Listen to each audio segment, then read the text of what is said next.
First impressions matter so much because they happen so quickly. You're making judgments about other people within nanoseconds, so it's natural that they're judging you the same way. We should hire you. Jesus, I'd give you the 25 grand as a signing bonus. And you know what I'm going to say next. Here are 5 ways to make a great first impression at work. Seriously, here are 5 ways that have worked for me that I hope will work for you. The first thing I always do when I'm either meeting a new team member or somebody who's a senior employee at work, a senior leader maybe whose time I'm looking for, I prepare talking points. I rehearse that conversation, or at least what that conversation should look like in my head before I've actually entered into that conversation. So important to do your homework, which I didn't do for the longest time and I've paid heavily. It's important to know who you're meeting beyond just their name and their title. Names and titles, they're not human enough to form a real connection. Go beyond just their titles. What do they care about? And what help could they possibly need from you? And your goal in that conversation is to tell the person you're speaking to that you're the solution to the problem they are facing and that you have the skills to help them out. I would ideally prepare 2 or 3 talking points that I think are important and base my conversation on these 2 or 3 pillars. These talking points should ideally showcase my abilities and my grasp of the business, whatever that means. And normally these points will crop up organically within a conversation. You won't need to force it into the conversation. But in case it doesn't, and the conversation is moving towards a conclusion, the person you're speaking to is moving towards an awkward, all right then, it was nice meeting you. Don't stop right there. If there's an awkward pause, say something like, before we leave, Pooja, there are a few things that I want to make sure I mention. I know that you care about the attrition rate in your org, and a focus area for me in my previous role was employee engagement. So I know what it takes,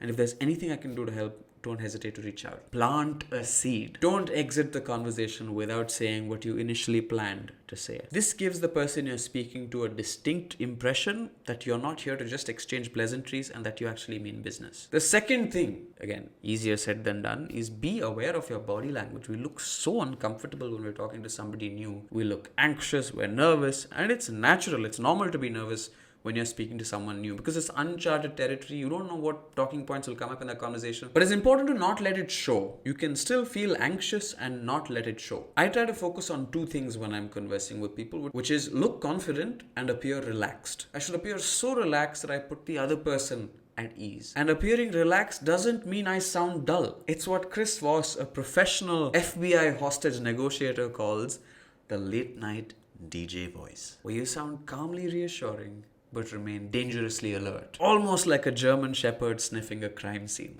What? It's a bit of a weird analogy, but you get what I mean. This again gives off the impression that you have your affairs in order and that you mean business. And again, I gave this disclaimer right at the start as well. It's easier preached than practiced.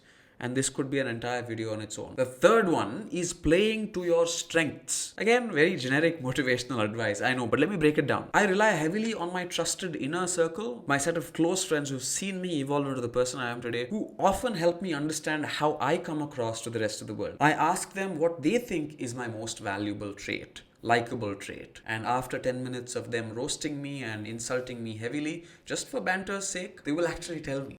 I got you, homie. They will tell me 2 or 3 things that they like the most about me, and naturally the world will also like the most about me. Think about the compliments and praise that you received from your co-workers and bosses in the past. The compliments that we get frequently, we do this funny thing where we dismiss them. Like if somebody tells you you're great at speaking on stage, and if enough number of people will tell you that, you put a filter for that compliment and you ignore it because it comes so often to you. And you forget that those are the things that you're the best at. But in fact, that is where your true strength lies. The only task that you have is to translate these things that you're good at into real world outcomes. If, for instance, your colleagues say that you're great at people skills, that you can manage people really well, find work examples to support this idea. Perhaps you've been able to work with some problematic customers who always complain and moan about the quality of your products or service. And somehow you've been able to influence them and change the customer's perception about your company. That's a fine example of people skills at work. So use examples to back up the adjectives that describe your personality and focus on them in that particular conversation. Don't get intimidated by the scenario you're in or the conversation that is being made. At any time that you feel out of your depth, remember the things you're good at. Because the things you're good at, the other people around you may not be good at. And that is a reassuring feeling that will boost and fill you with confidence. Confidence that is much required to be able to make that conversation a successful one. Number 4, find something in common with the person that you're speaking to. This is a great way to build a relationship, which is by finding a point of commonality. This bond, this common aspect need not be a profound one. It could be something as simple as both of you have attended the same university, or maybe both of you read the same book. The goal is to create a connection on a human level, where you see the other person and recognize them as a human with feelings and emotions, which happens so rarely at work. Relationships at work tend to be transactional ones where we don't see the other people as people. I remember on a recent project, I was talking to a project manager who sits out of the US, an Indian American, and I was chatting with her about a work problem that we were desperately trying to solve. And we got a little combative because I wanted something that she wasn't giving to me, and she thought I was trying to rip her off. But then all of a sudden, it dawned upon us that we're from the same city, even though we're living in different countries now. And then we spoke about our academic background, which university we studied in, and it turns out we studied in the exact same university. That point of commonality diffused all tension between us, and we both agreed to cooperate with each other without feeling like one was trying to rip the other off. Again, finding out points of commonality with a peer may require some detective work on your part, maybe stalking their LinkedIn or social media, finding out what background they have.